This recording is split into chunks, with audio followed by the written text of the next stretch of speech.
in the city, we're getting to the end of the semester, but we've been having classes here on Tuesday nights, and in the fall they'll be on Wednesday nights, and out at Stony Brook on Thursday nights. And they're just, you can sign up for one class, but they're all wine tasting with some kind of a twist. Either we pair it with a famous chef, or we talk about, for example, we have Tony Hendricks going to talk about the influence of the Benedictine order on the development of wine in Burgundy. So I think that you'll find some interesting things going on.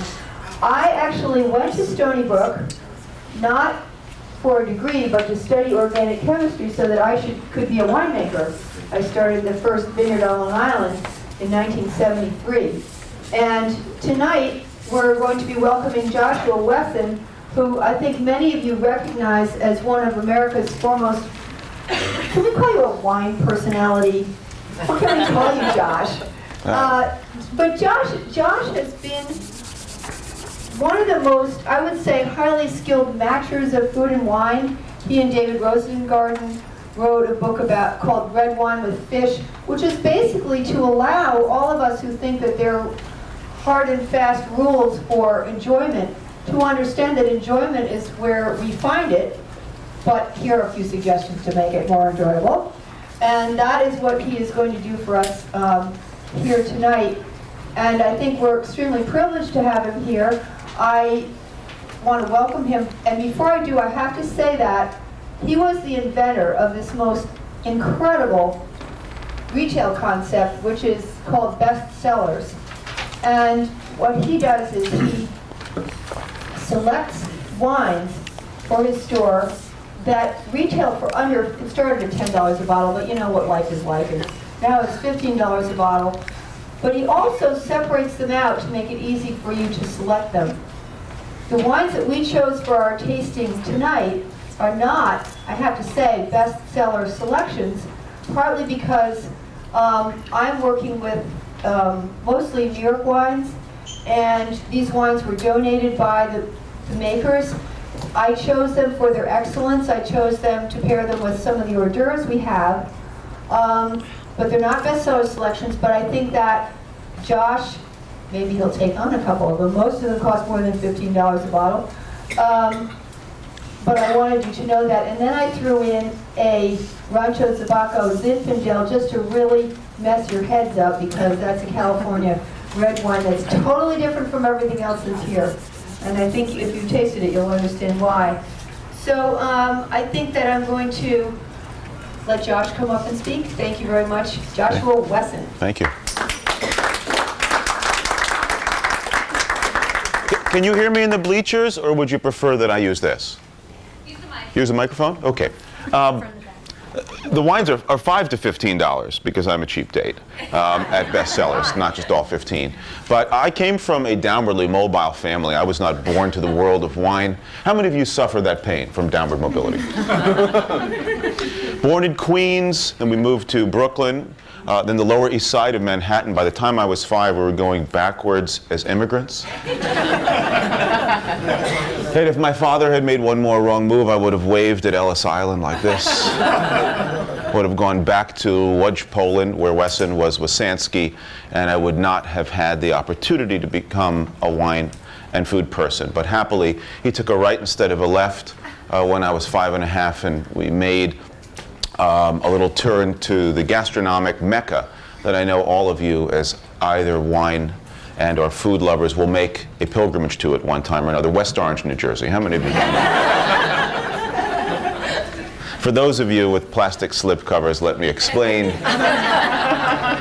that the height of gastronomy in West Orange, a 7-course tasting menu, a degustation, would be 6 White Castles and an orange drink, which, as we will learn later in this program, if you deconstruct it into its component parts, makes a great deal of sense, because the acid in the orange drink cuts through the fat of the slider or belly bomber brilliantly, and the sweetness references the sweetness of the ketchup and the steamed onions. It's a wonderful, wonderful match. How many of you have never had a White Castle?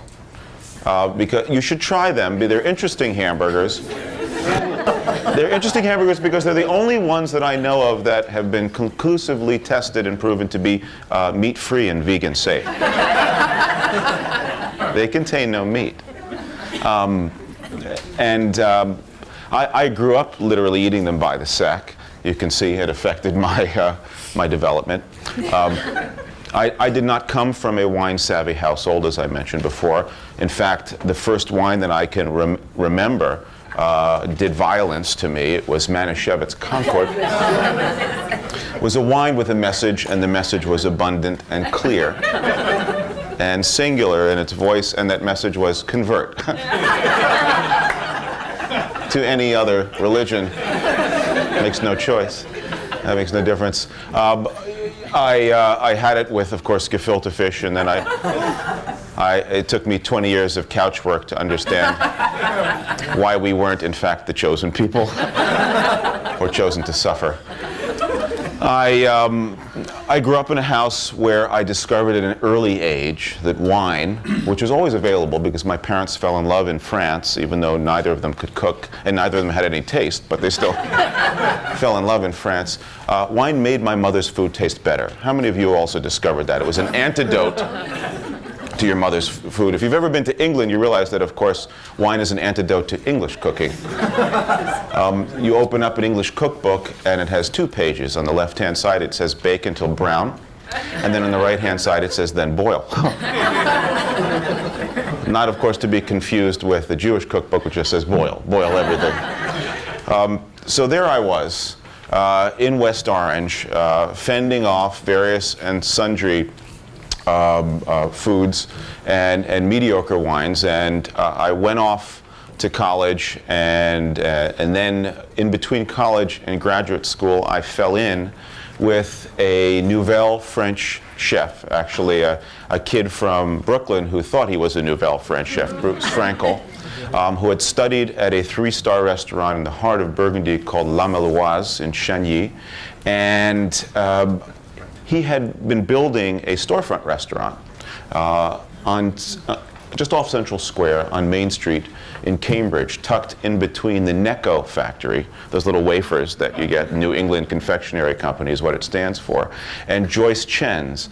And he hired me because I lied to him. I told him that I could help install his toilets. And I knew nothing about plumbing. I went and got a Time Life book, and I got it half right. And for my work, he allowed me to come into the kitchen with him and become his commis, which was the person in the kitchen that did everything that the chef and the sous chef didn't want to do. And then at night, I went out onto the floor of the restaurant. And this was in 1979, before the University of California at Davis had perfected baby vegetables. So I was a human lathe for a year. I don't know how many of you are old enough to be nostalgic for Nouvelle cuisine. You remember it. Big plates, small portions, very high prices. And yes, there's still places like that. And the protein, no matter what it was fish or meat, was always surrounded by these tiny footballs of zucchinis or carrots, which is what I spent the better part of the year whittling down from the big zucchinis and carrots. And I learned about wine and food in that restaurant much as a MASH surgeon would in a hospital triaging various wines and foods, until it finally dawned on me that, in fact, wines and foods fell in love for the same reasons that people fell in love. How many people here are in love? With? How many people here are married? It's always a slightly different group. There really are, but 2 main reasons that people fall in love, actually 4 reasons in New York. 2 of them have nothing to do with wine and food, so let's get those out of the way first.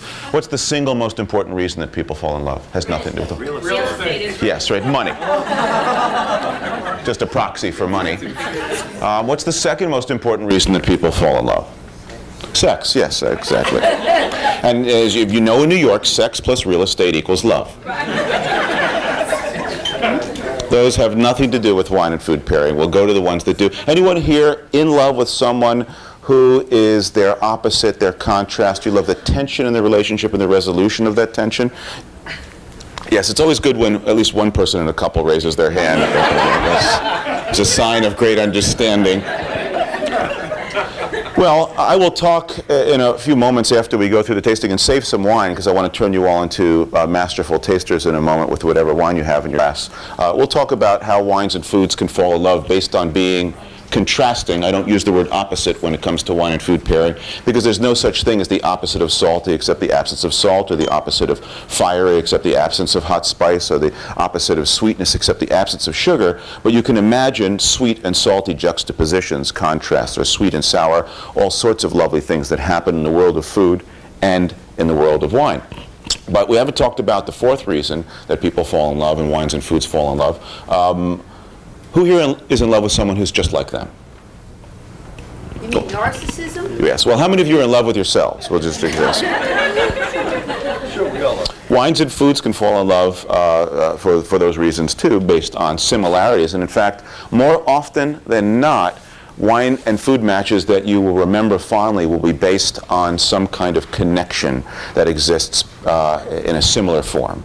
Sweet with sweet, bitter with bitter, acid with acid, or some combination thereof. And those are the easy ones to make because it's automatic.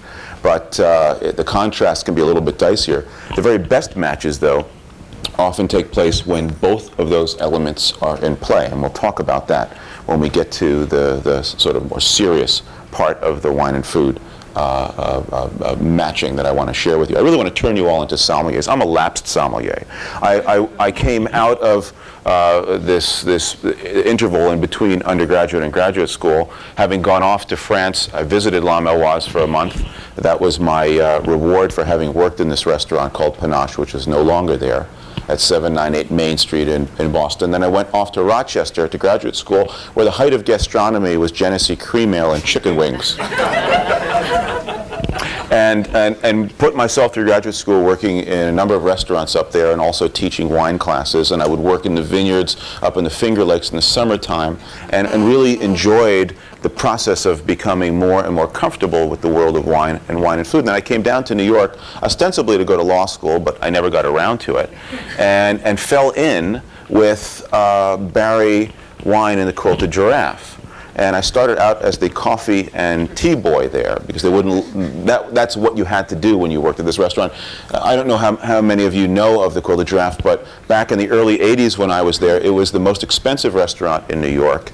It even eclipsed what Ducasse or Per Se would cost now. Back in the early 80s, dinner for two was $500. So I shudder to think what it would be in 2005 dollars. It was the only restaurant I ever worked in where they would check the approval code of your credit card by the course. I'm sorry, you've been rejected for dessert. You're cutting you off over here. How many of you have dined there? Because you're probably still paying for it, even though the restaurant is closed. The Quilted Giraffe. And was in the village, or? the Quilted Giraffe was on 2nd Avenue and 52nd, 53rd Street, and then they moved to what was the AT&T building, which is now the Sony building, and then they went away. But I learned a tremendous amount about food and wine there, then went off to Hubert's, where I really put the icing on the cake on 22nd Street and Park Avenue South, not terribly far from here. And ultimately became this vaunted sommelier. I won the Best Sommelier in America competition in '84, represented the States in the international, Olympics of noses in '86. And I didn't win that, but I came in 5th against a raft of French people, so I figured that was okay. Then I hung up my cup because I stopped believing in sommeliers. Sommeliers are ostensibly people who know all that there is to know about wine and food, and they're there to help guide you. But in fact, no one can know all that there is to know about wine and food. Can you imagine what it would take? You'd have to try every wine that there is in the world. How many of you want that job? Then every food that there is in the world. How many of you want that job? Then every wine and food together. Do you know what you would look like after 4 years of study? If there was a program to become a wine and food master, you would be a Macy's Thanksgiving Day float somewhere between Sonic the Hedgehog and Underdog. But you don't need to taste every wine and every food to learn how to match wines and foods. You just have to understand the two principles that I spoke of before about similarity and contrast, and then apply common sense to them. Now, I want to teach you how to taste wine like a pro. There are 3 reasons to drink wine. The first reason, of course, is to make the food that you're having with the wine taste better. The second reason is to make the person or persons that you're having the wine with seem more amusing.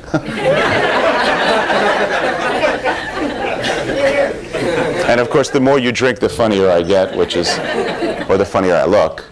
And then the third reason, sometimes the fruit just leaps up out of the glass. I've seen that. The third reason is to intimidate people around you into giving you things that they would ordinarily not. And that's what I want to do. I want to show you how to intimidate people with a glass of grape juice. There are 3 steps to doing it. There's a wrong way and a right way to examine a wine, to smell a wine, and then to taste it. I'll demonstrate the wrong way first, which is to use the classic Secaucus grip. Not to be confused with the Staten Island grip like this. I would show you the Kearney, New Jersey grip, but it involves disrobing. So you grab the glass by the stem or the base, and you'll see this. I know many of you know this already. It's one of the reasons that they have stems on glasses, so you don't put your DNA all over the bowl.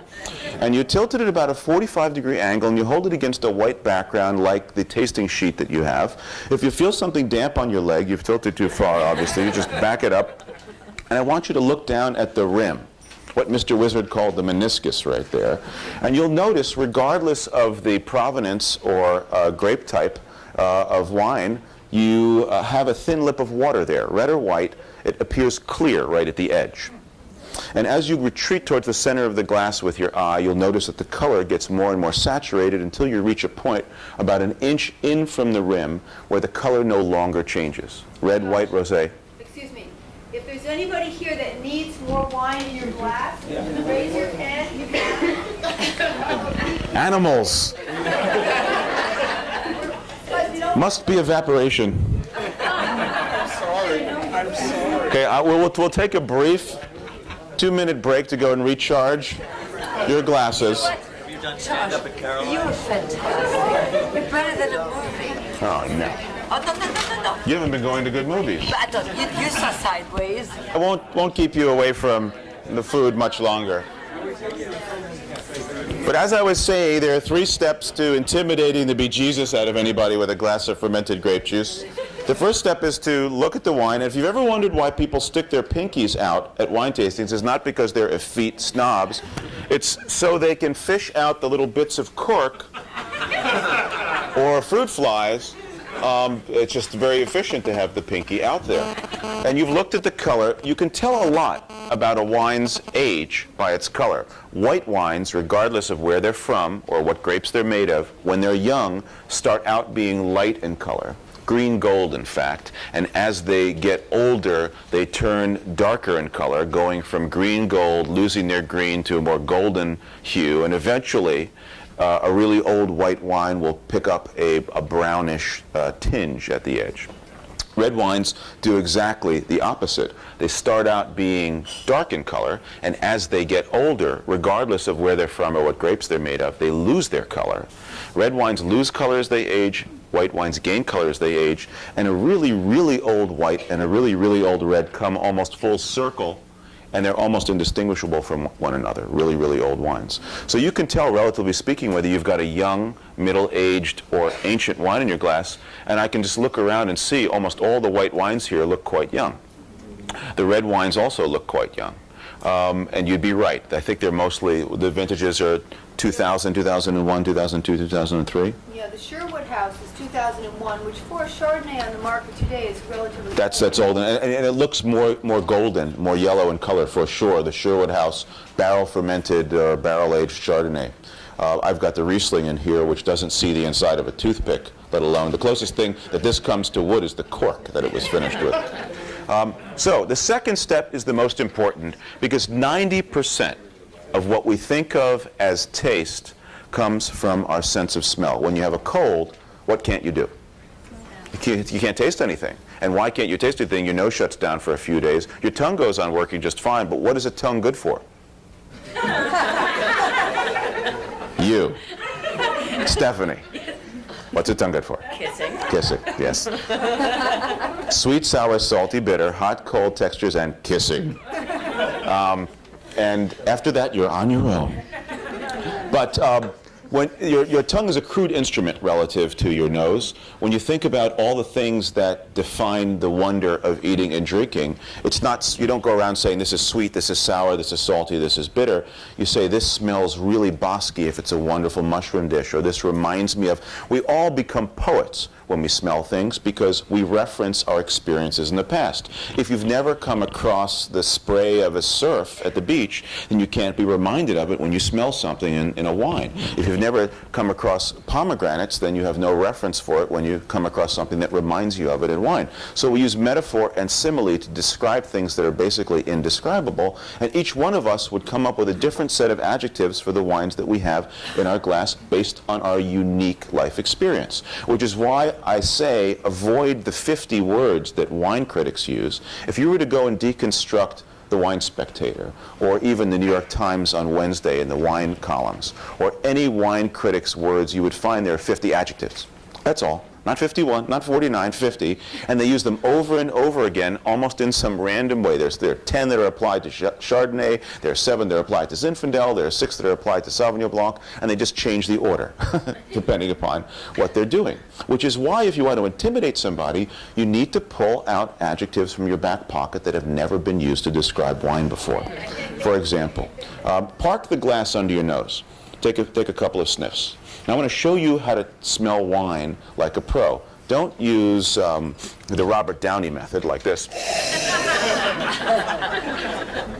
What you need to do is take short, quick sniffs and swirl the wine, because wine is basically a mixture of water and alcohol and other volatile elements, and when you swirl the wine, you release some of the alcohol and volatile chemicals that come up from the surface of the glass. The molecules bounce around. That's why glasses are shaped in this way, so they can concentrate those molecules and then send them up your nose. And you take a couple of short sniffs. If you want to intimidate somebody, you do this.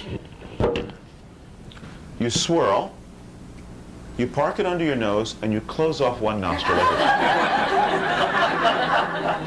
Then, just as people's jaws drop, you switch to the other nostril. And then you pause and furrow your brow as if you were interviewing a prospective job applicant, and then you pull out of your back pocket a couple of adjectives that have never been applied to wine before. I'll demonstrate.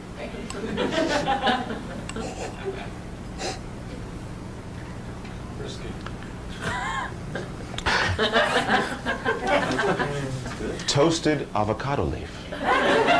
Now, I don't know whether avocados have leaves that you could toast, but no one else does either. Bruised persimmons. With a background note of crushed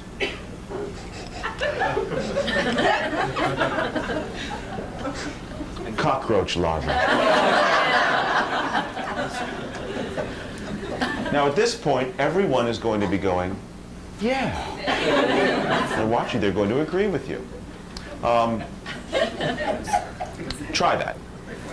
Swirl it around, take a few short sniffs. And the reason why you take short sniffs is that after about 6 seconds, the olfactory bulb, which is absorbing all of these molecules that get locked into a little receptor site here, and then when that key gets turned, trigger lemon, lime, northern New Jersey, gym socks, whatever you're being reminded of, they shut down. You basically suffer from refractory shutdown. You just won't smell anything, which is why when you smell something strong and then you smell it again, repeated whiffs of something strong will diminish your impression of whatever you're smelling. And after about 10 minutes, your brain says to your nose, no matter what it's smelling, time to dial it completely off. When you go to a farm, after 10 minutes, you don't notice it. You know, it's just, it's true. So give me some adjectives. What are you smelling here in whatever wine you have? We have pineapple over here. Pineapple, sure. What wine? Do you know what wine you have in your glass? Riesling, sure. I have Riesling in my glass too. I get canned pineapple, not fresh pineapple. In fact, I get the top part of the tin of canned pineapple.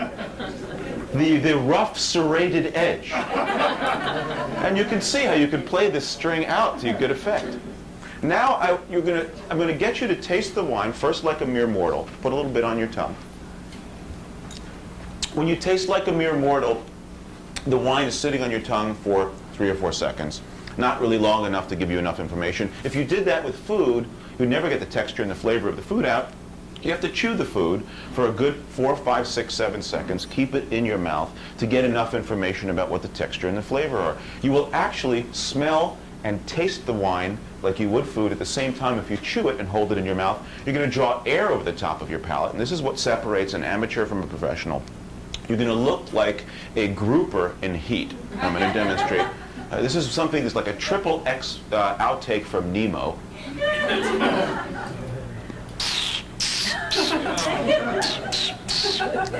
Try that. You'll be amazed that when you do this, how much stronger the wine will taste and how much more the flavors will reveal themselves to you. You've put the wine under a microscope. You'll feel the Vicks VapoRub factor here of the alcohol. You'll try not to spit on the person in front of you. A great way to meet someone at an event where you feel like you need to break the ice, let's say you don't know a lot of people in the room, you swirl until the wine launches out of the glass and then onto the neck of the person that you want to meet. Then you go over and smell their neck. Try that with white wine first until your aim gets good, and then you work your way up to red. It works every time. Now, did you find that when you chewed the wine like it was a piece of food, it tasted much stronger in flavor? I want you to go back and pretend like you have a cold, though. This time, pinch your nose and taste the wine. All the deliciousness, all of the magic, all of the multiple adjectives will disappear. And all you will notice is a dominant basic taste of either sweet, sour, or bitter, because there's no salt in wine. Every one of us has a basic taste on our mouths. With the Riesling, for me, it's absolutely acidic. It's not Hasidic, like zoy, zoy, zoy, zoy, zoy. But it's a very acidic taste. My contract requires me to do that joke. I'm just required to do that. The finish, the aftertaste of a wine, is something that people will reference in wine reviews. Some wines are very short. You taste the wine and then 3 or 4 seconds later your palate is clear.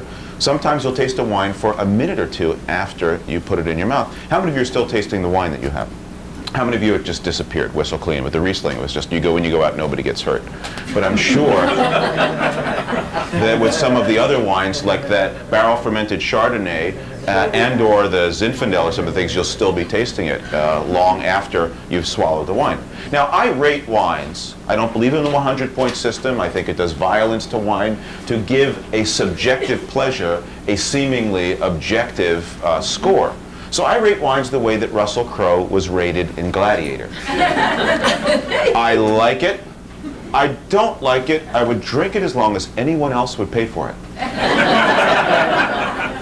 Boom, boom, boom. How many of you, with the wine that you have in your glass, enjoy it? You like drinking it? How many of you don't like it?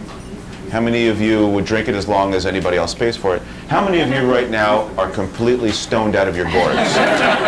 You don't care. How many of you are here for the bond seminar? You don't know what's going on here. I think this is a very exciting way to proceed. Well, I've taken you through the masterful swirling, the sniffing, the sipping, the issuing of adjectives, the chewing of the wine. And if you do these things properly, you will get the attention of people around you, and you'll have about a 10 or 15 second window where you can ask for something, anything. The keys to their SUV, a week at their condo in Vail. It doesn't matter, whatever it is, use that brief moment when you have completely endeared yourself to them and they are enamored of you to ask them for something extraordinary. And you will find most of the time they will give it up in no small measure. Now, what do you do now that you're armed and ready to go out and assault the wine world? You've been able to taste like a super taster. You issue these adjectives. How do you match the wines to the foods? Well, it just so happens that even though all of the delight and all of the poetry in wine comes from smell, almost all of the wine and food matching has to do with what your tongue tells you, its basic tastes. And that's good news for us amateur sommeliers, because you don't need to study any of these wines in order to pinch your nose or get what the basic taste is. If the basic taste of a wine is acidic, sharp, mouth-watering, then it's going to go brilliantly with just about any dish that has acid in it, coming from vinaigrette in a dressing to lemon with chicken or citrus being incorporated. There's so many different ways that acid can enter into a dish, and wines like this are fabulous. I love sharp wines like this dry Riesling with goat cheese. Who here hates goat cheese? I'm sure somebody does. You hate goat cheese because it has capric acid. Capric acid is what makes goat cheese taste goaty. It's too tangy for you, right? You can't take it. But if you have a wine like this Riesling, the acid in the wine actually cancels out the acid in the cheese, something that you should know about when you have similar tastes in wines and foods. They're subtractive, they're not additive. They can, yes, that's right. It's ladies' choice. Everyone's skate. Okay, that's good. One of my favorite matches is sushi and sparkling wine that's dry. Because if you are a sommelier in the Ginza, think about what you have to deal with. The soy sauce, which is salty, the oiliness of the fish, and then the wasabi.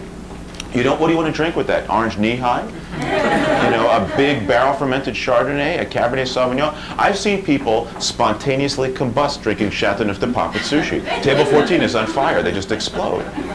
It's terrible. If you look around you in a Japanese restaurant that's serving raw fish where you've got wasabi and soy sauce, people are drinking Japanese beer. Japanese beer has very little flavor. It's meant to be a rapier that cuts through the fish oil and the salt and hoses down the wasabi. I love taking people to Japanese restaurants who've never been there. They get nervous until the first plate of food comes out, then they recognize the guacamole on the plate. They don't know that it's wasabi. They put the whole thing in their mouth because that's what you do with guacamole. You eat it before someone else eats it, and then they talk to God. And it's a local call. And when they wake up, they realize they've made a terrible mistake. But in fact, you can use sparkling wines that are dry as Venice stuck doubles for beer. Or they should say light lagers and light beers. And that means they're great for any foods that are hot, spicy, salty, or oily. Anything that's fallen into a fry-later. Deep fried calamari. It doesn't matter. It's all great with sparkling wine because it's a stunt double for light beer.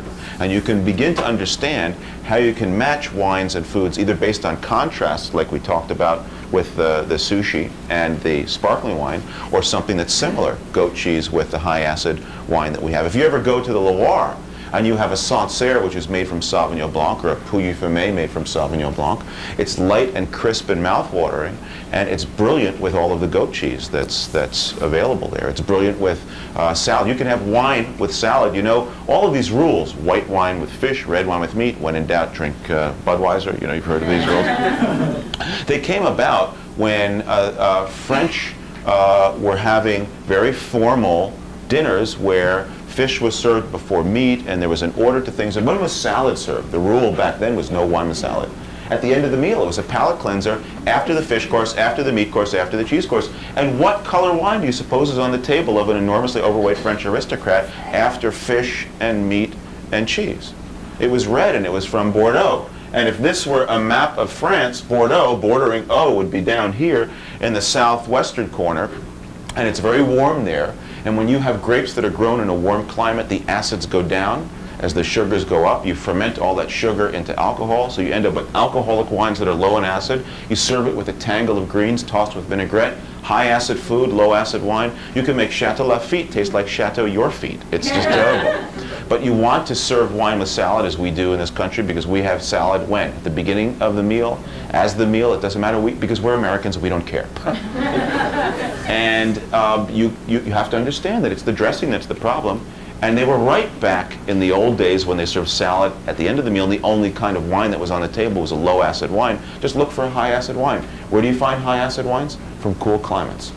Whether it's the North Fork of Long Island, or the Finger Lakes, or the northern part of France, or the northern part of Germany. If it's cool, the grapes aren't going to ripen sufficiently. They'll be high in acid. They'll be brilliant with that vinaigrette dressing. If you have Russian dressing, though, you look for a wine that has a little bit of sweetness, because you have sweetness in the Russian dressing. I love And it's a great challenge, serving wine with fast food. I'm working on a book called Fast Food, Fast Wine.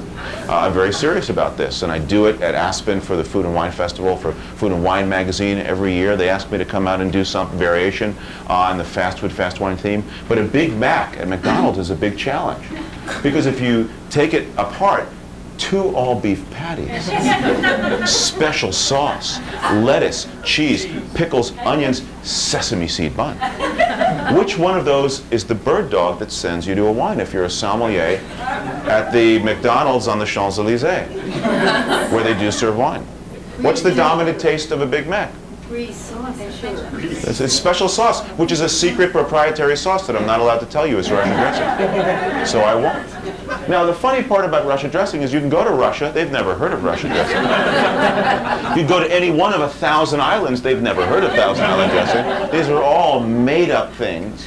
But when you're matching wine to a sauce, which is often the case with foods, it doesn't matter whether it's ketchup on a burger or Russian dressing on a Big Mac or the tang of barbecue on some ribs, or mushu pork. You're not matching wine to the pork or the tangle of mushu, the stir fry there.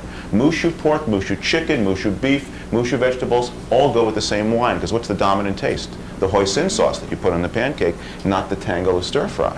And then you want to have a wine that's off dry to match the tangy sweetness of the hoisin sauce. What do you think is the perfect wine for mushu pork, mushu chicken, mushu beef? It's the same wine that goes with Big Mac. It's the same challenge. Thunderbird? I'm sorry? Thunderbird, yes. Tomorrow we'll learn about fire. It's an off-dry wine that's either rosé or white. You've got to find a wine that has enough residual sweetness to counter the sweetness in the sauce. And then both taste less sweet for it, because remember what I said about similar tastes in wines and foods? They're subtractive, not additive. They cancel one another out. Once you understand these things, you can play with all the different wines and foods that you ever want to, and always come up with something that's delicious. Start with the food, and then find a wine. Start with the wine, and then find a food. Just know what the basic tastes of each are, and you'll always be able to connect the dots without having to study. I always say the same thing at the end of lectures, long or small. It's a paraphrase of an old Sinatra line, and that is that I do feel sorry for people who don't enjoy wine with food, because when they wake up in the morning, that's as good as they're going to feel all day. None of us has that problem. So, of course, I will remain here, and I'll answer any questions that you might have. And I know that we're going to do some further wine and food explorations, more formal things in the future. At Stony Brook, but it really is an honor to be in front of you. I'm thrilled to be able to do this kind of thing, and thank you for being such a wonderful attentive audience. Thank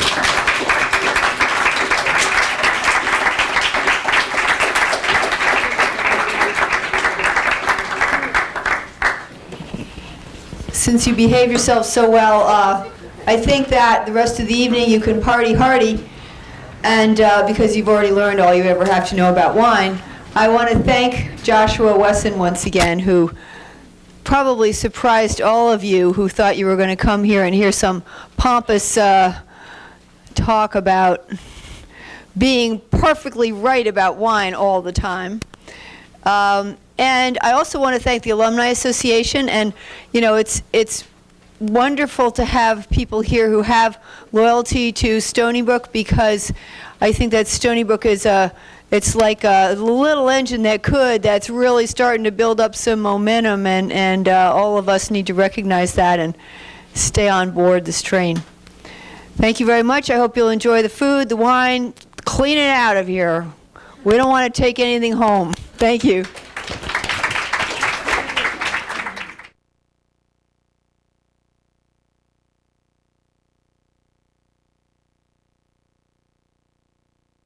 We've had a very eventful year, and many of you have participated in some of the great things that we've done, and for that I'm very thankful, and I hope you'll tell your friends and drag them in for some more great events.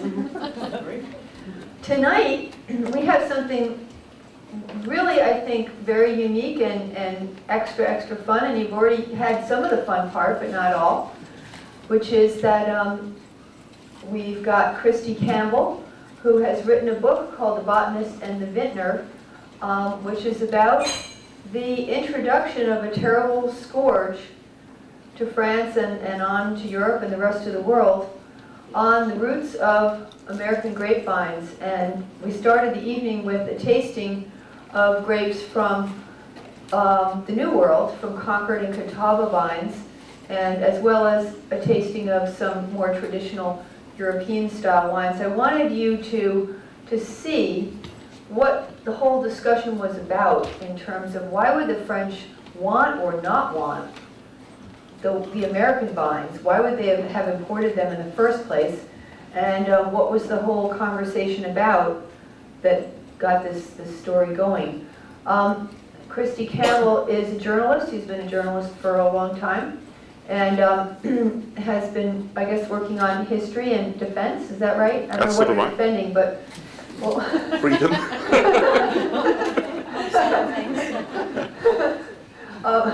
I'm just going to let him come forward and tell you his wonderful, wonderful story. Thank you. Thank you, Lisa. Thank you. Now, I'm like some sort of gaucho here. I've got double mics here. Is that anything you won't hear me? Well, thank you very much for coming. I'm very flattered and delighted to be here. My name is Christy Campbell. I'm pleased with that. I'm the author of The Botanist of the Vintner, and I'm in Manhattan. And I've been in California where they make wine, and I gather they make wine in New York State. Well, I knew that. You told me they make wine in New York State. And I felt like a sort of a phony when I was in California, because I'm not a wine guy. I'm not a wine expert. I'm not certainly not a wine snob. Before I embarked on this, I knew very, very little about wine. I knew it was either red or it was white, and it came from France, as all Englishmen of my generation were led to believe. I've changed my view a lot, but the point is this: in California, I got away with it. It was in the lion's den. It was people who really knew their stuff, and I was terrified. But they told me a lot of things I didn't know, which I found fascinating, and I managed to tell them a story which some of them didn't know either. But I'm here in Manhattan, where of course you know everything about everything. So if I make mistakes or things that I'm going too fast, or please just put your hand up and say you're wrong. But it's a big story and a long story, and it's full of twists and turns. It involves lots of different things. It involves life science, it involves evolutionary theory, it involves the political and cultural battles of the period. Here we are in wine, food, and culture, a wonderful, wonderful combo those things are, and this is very much on that period of that time. It involves greed, it involves ignorance, it involves human heroism in the face of unknowns, and the end group of people who stood and fought against a mysterious alien invader. It took them 30 years to beat it, but then they did. And in my thesis, I'll explain why later on in my little peregrination, wine as a common property which we all might be able to afford and understand came close to being obliterated. Now, I don't know where to begin this. We could begin 60 million years ago in Death Valley. We could begin there. Or we could begin in Manhattan in 1860. We'll begin in Manhattan in 1860. A good place to start. Actually, I'll begin at the other end of this little dialogue. I'll begin in a town called Rocamar, same year, which is on the banks of the River Rhône in eastern France. You may know that the area, the mighty Rhône comes crashing down eastern France into the Mediterranean, into the great delta, goes up into almost the German frontier, Dijon, Lyon, and into Burgundy. And the higher it gets, the more difficult the growing conditions come, and the better becomes the wine, because the more difficult the growing conditions, sometimes they say the wine is better. And in the south, where I'm interested in, the southeast of France, where our story begins, it's hot, it's dry, it's pebbly, and they make wine there. They make lots and lots and lots of vin ordinaire, of cooking wine to feed the population of France of the period. A litre a day, man, women, and children, that's what the French drink. It's crucial to their economy, to their way of living. Half the people in agriculture are engaged in the production of wine and its products, and agriculture is basically France. And by our stage, the wine is shipped by railway to the cities of the north, and it's a kind of factory. But more than that, wine is the soul of France, it's the blood of France, it's the calling card of the French nation, which is a complicated and disparate place. The bit we're interested in, Paris ignores it. It's an agricultural bit way down in the south. As long as it keeps producing wine, everything's okay. It speaks its own language, Occitan, which has nothing to do with French. It's mutinous, it's difficult. But in there are a bunch of people who are not so inward looking. They are what they call themselves viticulteurs. Never call a French winemaker a farmer. It's a bad thing to do. Never call them a fermier. They get very upset. Never call a French labourer in a vineyard a peasant. He's always a vigneron, he or she. They're very proud of what they do. And one of my viticulteurs is a man called Monsieur Borty, B-O-R-T-Y. I never got his first name. I still couldn't find it. I found his wife's first name. It was Emily.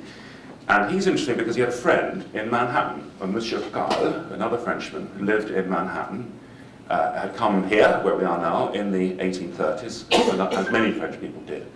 And as you did in Manhattan in those days, he had a garden and he grew grapes in his garden, and he made wine out of them. And what I was absolutely riveted about tonight, and why I thought, this is a smart place, the stuff he was making, we've just been drinking. He was making wine out of Concord grapes, which we've had that stuff in there, which we'll come to later on, Monsieur Carl. Because he had to do that, because every time European emigrants or colonists had come to the New World from the 1600s on, of course they brought vines with them, they brought them in ships, and they all worked from home to make things nice, to make wine, to make life agreeable on the tough, rough, tough old frontier. But for some reason, some unknown reason, once you put a European vine in the soil of North America, it wouldn't work. It would die. It would die within a couple of years. There was no reason. I couldn't see a reason why. Just wither and die. The soil, it seemed, was poison. But Monsieur Carl was quite happy with his American vines. I'll explain a little bit of botany here. What these things are vines found by the very early pioneers growing wild in the woods and forests in North America. They grew in the trees. And they were wild. And there are many different species of them. There are at least 60 have been identified. They are different to the grape-bearing vine that we all know, which is Vitis vinifera, the European vine, from which the varietals we know, Merlot and Pinot and Cab and Chardonnay, are varieties of. It's like, if we put it this way, very simple. Here's America. Here's Eurasia. This side, 60 different sorts of species of, let's call them lions and leopards. Here, one single species, a tiger. And that tiger, you can make, or let's call it a dog, and you can make lots of little puppy, little breeds out of that one. But it's that one, it's Vitis vinifera, the one that was in Europe, that makes the classic wines we all know and think are better than anything else in the world. Here, in North America, wild vines, domesticated typically by French and German immigrants to make a simulacrum of home. It's had to have something to drink. They found these vines growing in the woods, brought them into their porches and gardens, and made wine out of them. And we've been drinking Catorba, sparkling Catorba and Concord, which are American wines from American vine species. Right, back to France, back to the 1860s. Monsieur Borty he's a lawyer, as far as I could work out, but an amateur winemaker. And he had what's called a clos, C-L-O-S, which is a walled vineyard at the back of his house. I went to see it. Beautiful town, a Romanesque town on a hilltop. Sunny, sleepy, dusty, La France profonde, very, very French. As if the clock tolls as if time has stood still. There's Monsieur Borty's house. But something quite extraordinary happened here. He was in correspondence with an old friend in Manhattan who sent him, in a steamship, a box of vines, a crate of vines, and they were rooted, they had soil on the roots, and they were wrapped in what's called oil paper, keep them sort of going. And they travelled by steamship at some point in 1862 across the Atlantic, and came by rail to the Rhone Valley. And Monsieur Borty, I'll tell you how I found the story in a minute. Monsieur Borty put them into his clos, put them in the soil of his garden, and they began to grow. They began to prosper. They were beautiful. They made wonderful foliage, exotic, strange. They were clearly vines, and soon you'll be able to make wine out of them. Now, I found when I went to Rockamas, I'd identified this place from documents. I'd worked on documents, said this is where it began. And I went to the mayor's office because there's no clerk to say, birthplace of the greatest wine maker. It's not like D-Day where you say everything you can't move for signs and commemoration. I went to see the mayor and I knocked on the door. I said, why are you here, monsieur? I said, for the days of Immort Philosophy. And he went like this. He crossed himself because he thought, if you mention that name, phloxera, which is the name of this tiny little insect, I'll introduce you to it into a minute, a phenomenon really, it's sort of like, say, you know, Spanish flu or something, it has an edge to it. They think the devil's come on your shoes, because I come to ground zero. I come to the place where this thing began to happen. And what I found in this cellar were various bits and pieces from the period. But I found the confession of his widow, Monsieur Porty's widow. Poor man, he died, probably of shame. And his widow confessed to the editor of the local newspaper. Always a good thing to do. You know, if you've got a secret, tell the news guy. He'll get it out there. And she did. And she told the story of the box of vines, which came on the steamship from their friend Monsieur Carl in New York. And here was the correspondence. And my dear friend, thank you for your vines. They're growing well. Okay, they're in the soil. Now about 1863. Rockefeller's on a hill, and it's surrounded by vineyards, and to this day. Within a year of these strange things going into his garden, in an area of about half a mile in a circle, directly in a circle, the vines around, these are European vines, been there for hundreds of years, began to die, began to wither and die. Autumn came early, the leaves turned yellow and then brown, and they were dead. Within the second year, and then it stopped in the winter because the vines go, as you know, they go they sleep in the winter. The second year, the circle of destruction is about a mile wide. It's a circle. It's as if somebody's dropped a drop of oil onto a pond. What's happening? Our vines are dying. Our vines are dying. What is it? They dug them up, and it takes a great deal to dig up a vine. Some of these vines have been there for 300, 400 years. It takes windlasses and horses, and they dug them up, and they found the roots were brown, corrupted, and rotting.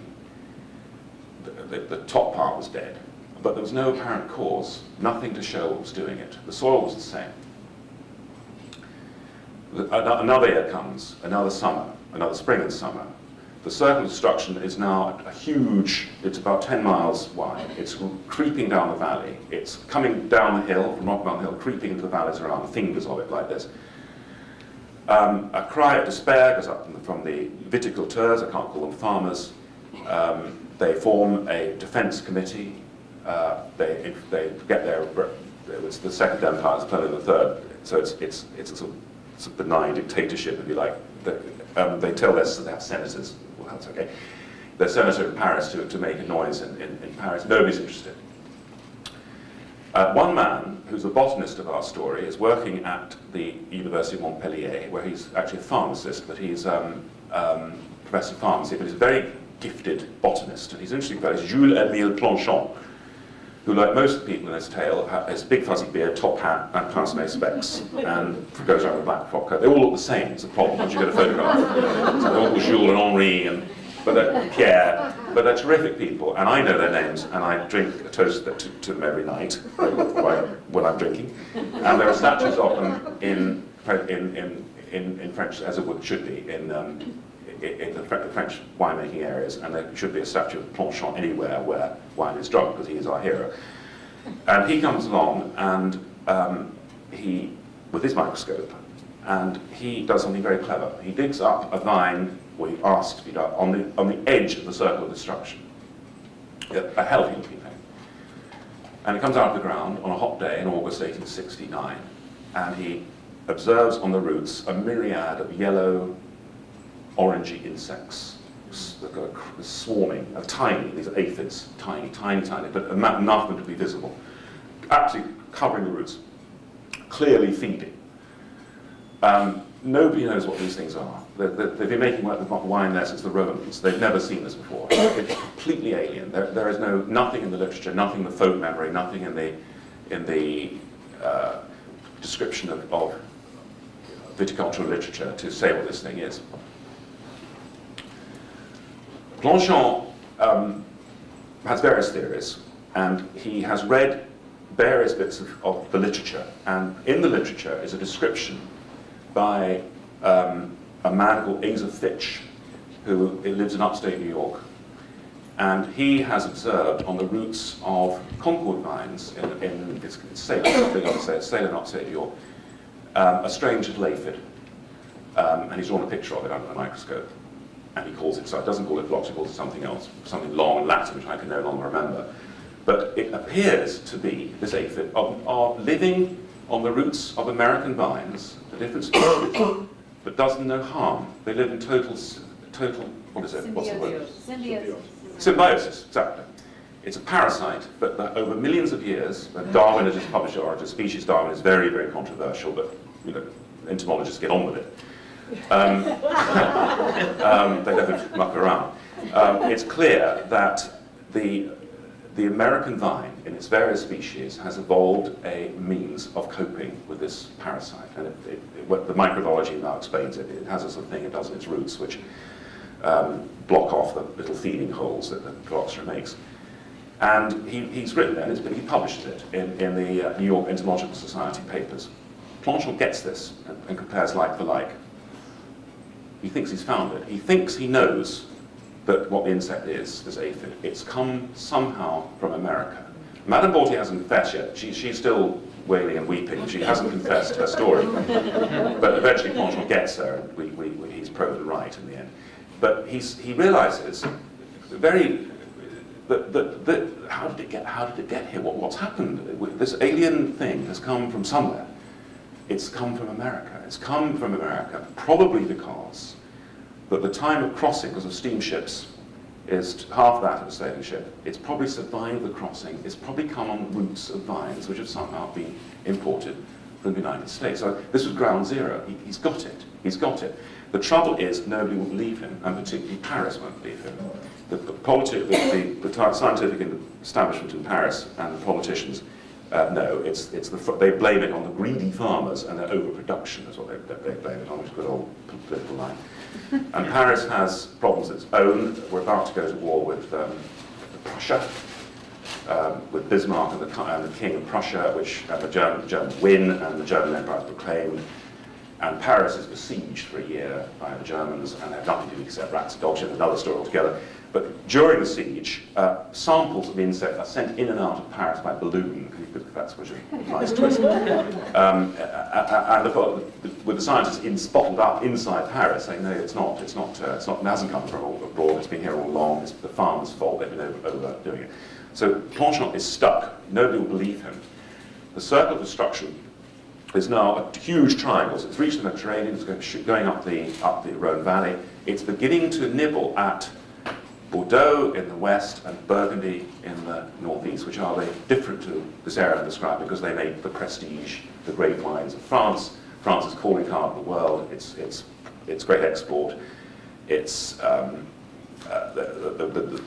drink of the posh Parisians. Their pride, the essence of Frenchness, if you like, is in these, and it's beginning to nibble there. So there, the viticulturs there are beginning to wake up and take notice. Planchon does something even more interesting. He comes from America. He comes on a steamship. He comes to Missouri, to St. Louis, which is the center of American winemaking, because that's where they make that stuff, which grows in the banks of the Ohio, and it's been made there by Germans, typically, and Italians for a long time. And Catawba is famous by then. Longfellow writes a poem in its praise. And there he meets a man called Charles Valentine Riley, who's English, born in London, but he's very American, came here just before the Civil War. And he is an entomologist, and the state entomologist of the Missouri, that's right. And he is big on the Rocky Mountain locust, that's his favorite thing. But Planchon brings with him a file with the little bugs in it. He's bought these from the fields of France, and he shows them to Riley. He says, hey, we've got these here too. And they go off to see a winemaker, German, Isidor Busch, and they dig up a vine, and it's on the roots there. But again, this miraculous thing, it's an American vine there, but it's immune. But the proof is there. He's got it. He's actually solved the forensic puzzle. He knows it's come from America. He can prove it, because he has like for like. It's two test tubes. One French, one American. Takes it back to France. Still nobody believes him. Still they won't be believed. The second emperor has fallen. The third republic is proclaimed. There's bruising debts to pay back to the United States. The South by now has been denuded of vines. They're all dead. The circle of destruction is now the whole place, the southeast of France. There is nothing to drink. The for the cities of the north. So they start making wine out of sugar water and arsenic dye, or out of raisins, so they can have their liter a day. So what's beginning to happen is that the wine industry, the whole sort of infrastructure of it, is unraveling. It's not just the vines are dead, the people who make it, the stuff that supports it, the bottles, the labels, the horses, the saddlery, the tools, the coupage, the bottler, the barrel making, is just abandoned. And the vignerons are voting with their feet. They're going to Algeria, they're going to Argentina, and they're going particularly to Chile to start again, to try again, which they do very successfully. The government stirs because Burgundy and Bordeaux, the prestige wines, are now suffering. The government insists on insecticide, carbon disulfide, which is manufactured in factories and sent around the country in trains, and is obligatory to use, and its use is enforced by soldiers. And it's injected into the ground in giant sort of syringes, and it's stinking and horrible, it kills half the vines, explodes. If you go near it, you get toxic psychoses and all sorts of things. So the enforcement of it would have to be done by soldiers. And there were riots and the fatalities and cavalry charges. And so the whole thing is a sort of bloody mess, really. And it's getting horrible, sticky, nasty, smelly. No, it isn't wine anymore. It's what are we trying to do? The government offers a prize, 100,000 gold francs, what they call a practical cure. And when you do that in science, all sorts of interesting things happen. Lots of crazy things happen. What do we get? We get slugs, starlings, moles, jellyfish, I don't know how they use that one, Venus flytraps. There was a man who made a fortune out of dried human urine. That was his magic cure. And he made a great fortune, and he built a huge palace out of this dried human urine thing. What was his source? Pardon? What was his source? Schoolboys. Had to be masculin, apparently. Feminine wouldn't work. I think it was just too prudish, and he used to go around collecting it. And cavalry barracks were another big source, but this was, we got, and all these things are in Davis, you see, all the pamphlets are in Davis, because they collected them all, and it gets pretty wild. The Scientific American entered the prize and suggested horse dung, and wrote a letter to the President of France, a joke, and I hope our editorial staff endorsed this, didn't win. And nobody ever won that prize. But there had to be something to drink. So in the South, as I described it, this had once been the sort of factory of wine. It's now devastated. Those who survived had a solution, and the solution was this: if the parasite had come from America, it had. If American vines were immune, they are, and they were and are, we will plant American vines in our soil. We'll import them direct from millions of them from Missouri. And Missouri acted as a kind of giant sort of propagation center. And they came in railway cars and steamships in their millions across the Atlantic in the early 70s to the mid 70s, and were planted in the soil of France. And within 3 years, they had come to maturity and they were ready to bear grapes and make wine, which they did. And one of the most important wine tastings ever in history took place in Montpellier, in the Salle Saint-Côme, a very beautiful Romanesque hall. I went there, where the first fruits of these American vines, not made in California, but these things were ready to taste, and they were laid out on trestle tables, and the people of the whole town were invited in to try them, as we have. They spat it out. They spat it out. We couldn't drink it. It was disgusting. They sent a crate to the Robert Parker of the day in Paris, who was an interesting man at Le Temps, the wine critic at Le Temps newspaper. I read his report. He said, how can they prostitute the name of wine with this red liquid? No true Frenchman can bear the savage wines made from brutal American grapes with their horrible, horrible goût foxé, taste of fox, goût foxé, or which was the problem. French, most of them called it pisard de renard, fox piss, what they call it. Now, if you try that stuff, we're drinking Welch's grape juice in California to get the taste. And the guy next to me said, you just taste that thing at the bottom, you just taste that finish? I said, yes, that's it. That's common grape. It has this musky, rural, slightly gamey taste, which I can't be deprecating. Your winemakers have tried to think out, but the French hated it. They couldn't do it. They'd rather drink sugar water. They'd rather drink wines made of raisins. They could not bear the idea of their I suppose it went like this, of their patrimony being, I suppose like McDonald's now, of their patrimony being obliterated by something rustic and strange from America, from where the thing had come from in the first place. It's got a double whammy. But that's all they had, so they continued. They kept going on. The government itself, the Republican government, now banned outright the import of American vines because they believed wrongly that was where the phylloxera had come. Well, it had come from there, but they believed that was propagating the phylloxera. The phylloxera was now just marching everywhere under the ground anyway. That's what it did. Hundreds of kilometers a year, and traveling wherever people traveled.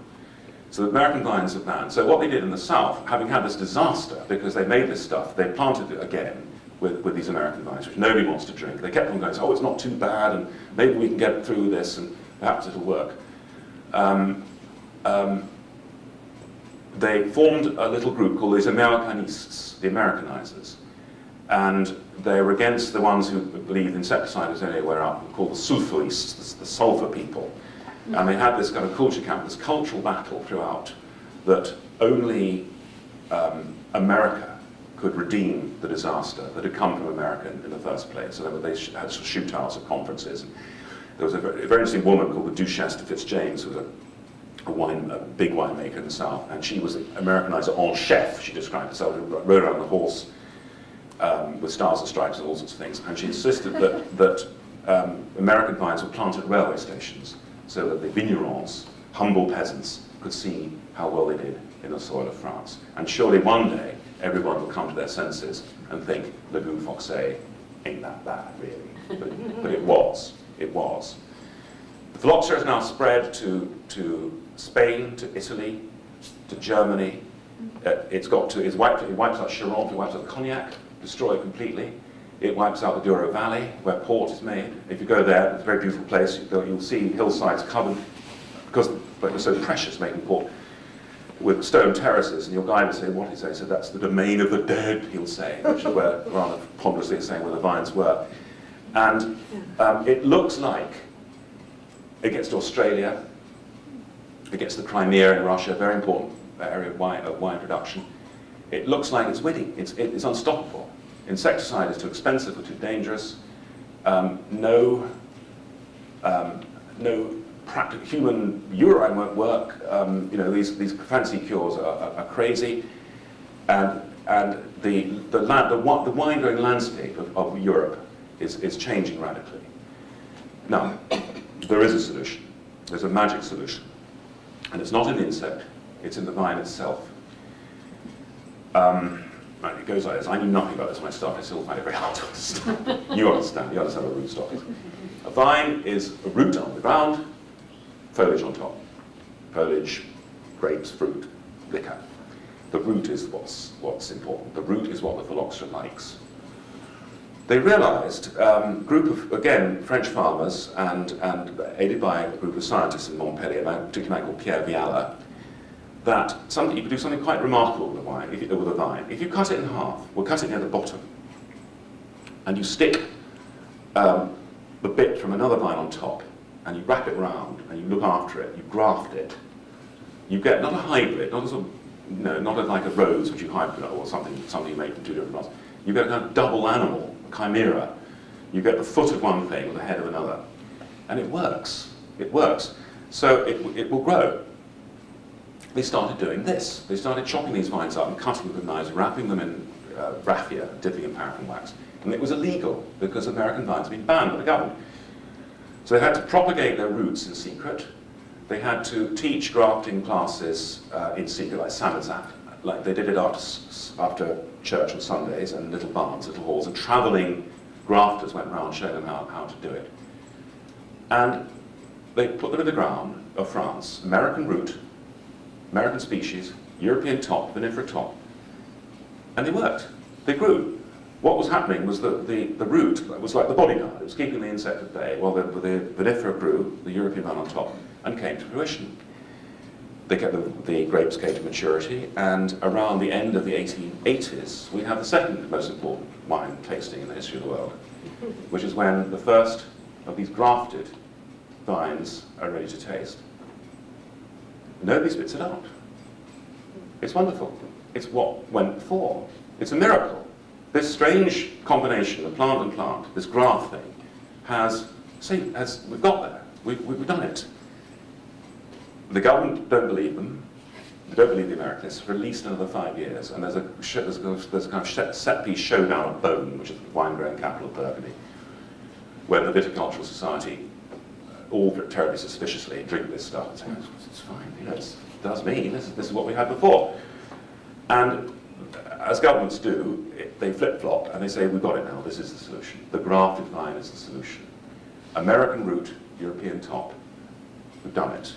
Anybody who says it's not the solution out, and a particular professor is forced into exile and he's stripped of his Legion of Honor, forced into exile, and has to publish his stuff in the Times of London because he's seen to be so anti-patriotic in saying, actually, this doesn't taste the same. You can still taste the goo fox.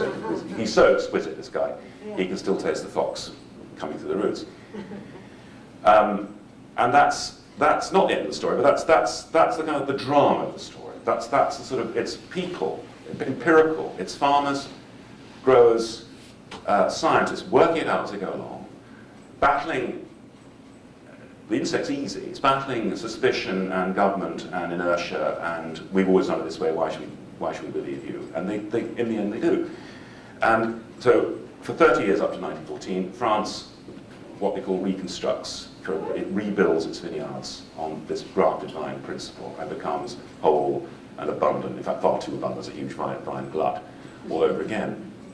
And there are lots of little twists and turns because France, the soil of France and Europe has become this kind of breeding ground for this alien insect. And by one of those strange accidents, it comes back all the way around the world. It comes to California in the 1880s, where they make wine from European grapes. And they have done since the 1840s.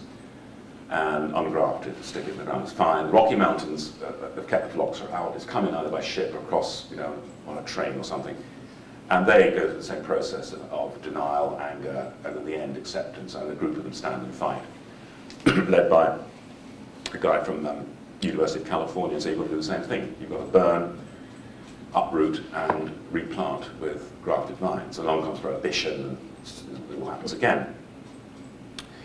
But that's not the end of the story, because this is a story 60 million years in the making, since evolution, vine insect began this process. And in the 1980s, phylloxera ripped through California again, through Napa and Sonoma, billions of pounds worth of damage, because, you know this, because of XR1 in particular, because they were using a rootstock. Remember this American rootstock? They were using a rootstock which actually was a hybrid. They produced it in the early 20th century in France, and it had a little bit of vinifera parentage in it. And it was said to be ideal for soil and climate of California, but it had enough for the phylloxera to like, so this is good, and keep going. And the vineyards were destroyed, and now they replanted yet again on yet more different rootstocks, all of which I discovered, nearly all of which actually originate in France, they're made in France. So California's wine industry today is built on American roots, made in France, with European tops made in America. So it's quite extraordinary, what's happened. Isn't that the case? The tops, that's it. That's what's happened. So wine is global. That's it. What happened in the 1860s was this human accident of importing one thing to another, because that's how the world was working then. And the solution was in the plant itself, but the solution had to be discovered by human beings and propagated by human beings to wherever the wine is made. And I delivered this book in 2002, thinking it would be a sort of hymn to Franco-American understanding, our common fight against a deadly foe. But then it's fine. It's worked out. It's worked out well for me.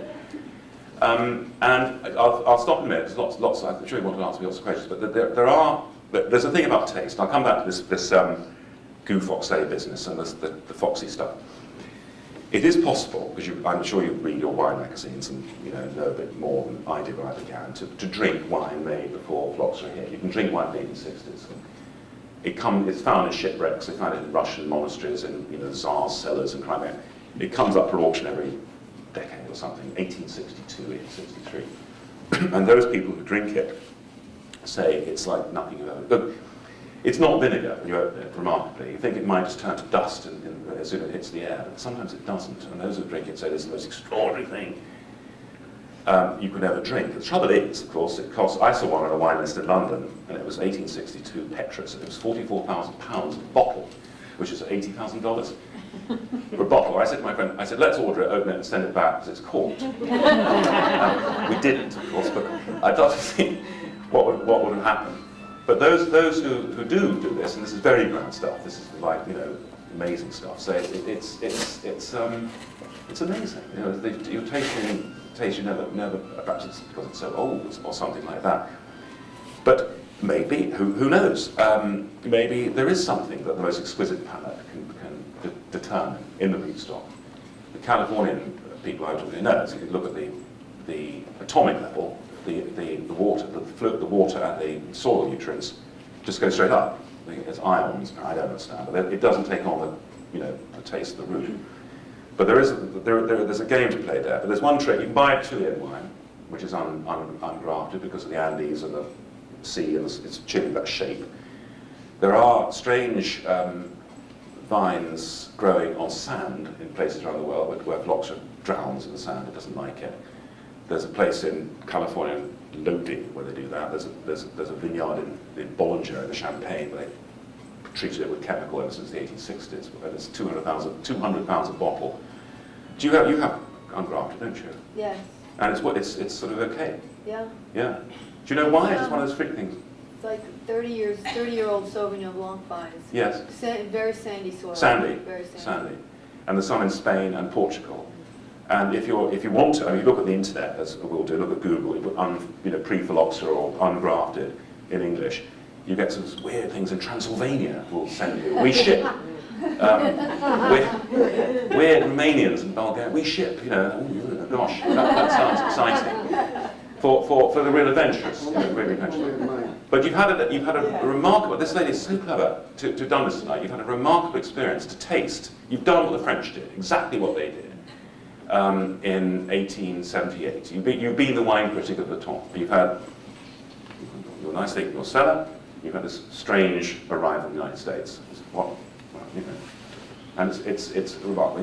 Your taste may be different to mine, but I prefer the proliferant, I must say. Well, that's it. I can stop now. But I hope you've understood a bit more about this grafting business and these bits and pieces. And it reflects. The book has been successful, a sort of hunger in people to know more about what's in your glass or in your supermarket shelf, where it came from, the story behind it, not just what it tastes like, or is there a fancier cheese I don't know about, or, it's about a deeper quest for information. It's about wine, food, and it's about culture. So thank you for Stony Brook.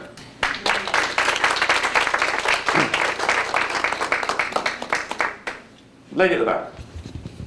It's a remarkable story, and having read the book, I can say it's really a remarkable story. Thank you very much. I have one thought, though.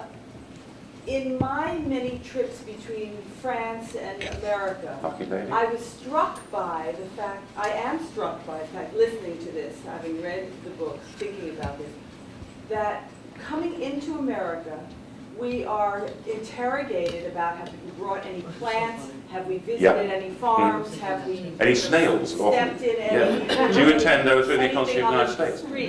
And going to France, the question has never been asked. They don't care. They don't want to know. Can you speak to that? Well, I can. France has contiguous land borders with loads of other countries, member of the European Union. Yes, I mean, we got this in my country because of foot and mouth disease. You've got BSE here, haven't you, all of a sudden, which is rather frightening. We are not used to that kind of Fortress America feeling. Our borders tend to be porous. In the period I'm talking about, there was absolutely no concept of quarantine. Of course, but now you might think that they've learned something from the 19th century. Well, you can't do it. I mean, France's land border, like you have land border with Mexico and Canada, of course, but then France's land borders with its European partners, Germany, Switzerland, Italy, Spain, Belgium, Holland, you know, trucks moving all the time. You can't stop those trucks and say, have you got any corn, maize, or Have you stepped in anything? have you stepped in it? Until you get to a wildfire biological crisis, which we've had in Europe. We've had this terrible thing called foot and mouth in my country. BSE is really horrible. That really is, the mad cow disease. And you're taking that very seriously here. It's a different thing. That's a technique rather than farming technique rather than an alien invader. No, but then I'm always stopped at the border and asked if I've got, you know. But it's a shame because it means you can't bring cheese back or something. It means that. Is that right? You can't.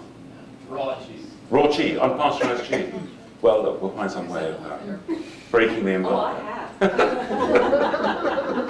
I have. If I'd written the book "How Cheese Was Saved the World," you know. Just don't tell your pastor when you farm. No, it's interesting. Avoid the dogs. Yeah. You know, those So you cheeses, right? Did phylloxera hit Italy as well? Very much so. Same technique, slash and burn, and send in the troops, and that's what they did. And there was a kind of prison colony where they experimented on vines off the coast of Sicily, which is little hinted at in the story. But when I was doing Italy, I found a lot more. It's the same level of catastrophe in Italy. Who was smart enough to save enough of the top of the plants of these 300-year-old old vines to have anything to graft? Oh, there were always vines around. It was the pace of the phylloxera's advance. It took 30 years to get to Champagne, for example. It took 30 years. It was a question of sort of going to the right side of the line, and then they did it in nurseries where they used insecticide and the heat and boiling and so on to get as sterilized as they possibly could. Within the science of the day. Ladies, I know. What happened to the man who first had the friend send over the vines for him? Borty. Yeah. Monsieur Borty died in total obscurity. But I was a snatchball, you see. He died in obscurity. Oh, Mr. Carl, I don't know. I mean, no one came and stormed his house. Oh, no, is the answer, because they didn't know. It was a secret. He said that was the point. It was a kind of secret war, because you can imagine this walled house, like some some murderer's house, all shuttered up with walls, and the bug had got over the top of the wall. They didn't know it came from that till years later. They didn't know. When the widow confessed. But he knew, or he, oh, I see, no one else knew. No, Monsieur, the widow was very upset, and she had to confess. What happened when that happened? Well, I don't know. Take out for drink, such a thing. I don't know. Not the French way. They shrugged and curled marge, and probably had We're a out lot of of work, wine. the economy went belly up, but... But what a fate! I mean, it was lovely for me because I actually got it. I got to ground zero. It was such a lovely feeling because all the work, there's lots of work that was done before, obviously, but nobody had actually, in the popular imagination, had actually tracked. It's like Typhoid Mary. The host and the victims, and so she comes into the town. She carries the thing, but it's plants, so it's not quite so immediate. You against that? Could any of the vineyard? You described his clove, or a small Yeah. walled-in vineyard. Yeah. Did anyone try and isolate their vines? Could they isolate? No. They travel underground. It was Right. Yeah, right underground. There's a chapter in the book about the life cycle of phylloxera, which I challenge you to read. I challenge you to understand. But there are winged forms. She's a phylloxera's female. She's Vastatrix is her Latin name. Devastatrice. She has 20 life stages, one of which is male, and that lasts for a day, and it's purely for sex. This male form has no mouth or means of excreting. It's purely sexual. And then she got arrested. And she's part of the genetic. She can produce, in theory, 2 tons of biomass in a summer from her eggs. Mm-hmm. So, can you speak for a moment about the fact that American vines were imported even more because of sort of a pre-phylloxera disaster, odium? Odium, yes. That's right. Well done. Yes, idiom is what is it? What's the common name for idiom? It's powdery mildew. There was a thing called powdery mildew, which again was an American import, 1830s in Virginia, wasn't it? 1830s, 1840s, and that came first, I think, to Italy on decorative vines, and it affects the foliage of the vine, powdery mildew. But they've discovered a fairly simple cure, which is soft dressing, as I understand it, which is still used today. And many vines had been experimented on, and American vines were thought to be particularly practical because they resisted this thing called powdery mildew. But a fairly quick fix was found for that in the 60s. So I just had trouble. They brought more in, hoping that it would solve something. No, they brought the original ones. You're absolutely right. The ones that Carl sent to Borty were purely for botanic curiosity. Just here, my friend, are some vines that I'm growing. You'd like to see these. In that great period of botanic exchanges, and you could do it on ships more practically. Particularly, there's Marchesi Ridolfi in Italy imported a lot of American vines in the 1840s and 50s as oidium resistant, and indeed they were, but they weren't to make wine with. They were decorative, particularly. They were dressing with sulfur in California last week because of the weather. Have the scientists figured out on a molecular basis the difference between the pre-phylloxera? I think if they did, wine tasters would be out of business, wouldn't they? Well, I mean, they could figure out and maybe do something about show what the difference is and make a resistant change a little something. You mean to make a resistant vine? Make a resistant vine in a well, then we're into GM, you see. Well, then we're into GM, which is a big issue. It's at the end of the book because there is a move. It's gone underground now. It was quite bold in the late 90s. Everybody was doing it, proclaiming it. Hey, we've got snowdrop, we've got jellyfish, we've got to introduce another plant or another animal into vitis. They've mapped the vitis genome, which I didn't know, but that's what they've done. And yes, there is, but then you can't. Wine is wine, food, and culture. You can't say, hey, added GM, with a bottle of wine. You can do it with cattle food or with soya, with maize. Nobody seems to care. We care in Europe quite a lot, but I don't think with wine. I think you'd find a marketing problem. Wouldn't you? I think so. Yeah. Yeah.